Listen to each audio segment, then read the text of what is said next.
দিনের প্রধান চিন্তা। অসহিষ্ণু বা বিবেচনাহীন হইয়া নিজের আনন্দ নষ্ট করিও না।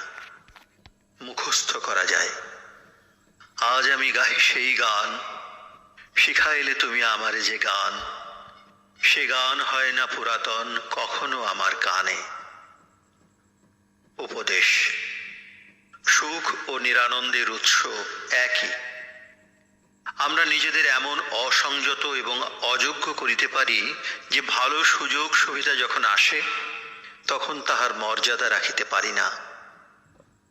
আমরা যখন সত্যনিষ্ঠ হই তখনই আমরা অহরহ প্রফুল্ল হইয়া থাকিতে পারি। তাহার কারণ সত্য এক প্রদীপের মতো উজ্জ্বল দিব্য আলোক শিখা। সে প্রদীপ যখন জ্বলে তখন সকল অন্ধকার একেবারে মুছিয়া যায়। স্বর্গ কোনো কল্পনা সৃষ্ট অস্পষ্ট জিনিস নয়, ইহা আমরা নিজেদের ভিতরে গঠন করি। আনন্দ ও অন্তরের জ্যোতির সাহায্যে ইহার সৃষ্টি হয়। প্রার্থনা। ওহে সর্বভূতে বিরাজিত প্রভু, তুমি আমাকে যত্নে রাখিয়াছ এবং আমাকে পরিচালনা করিতেছ, ইহা যেন আমি অনুভব করিতে পারি।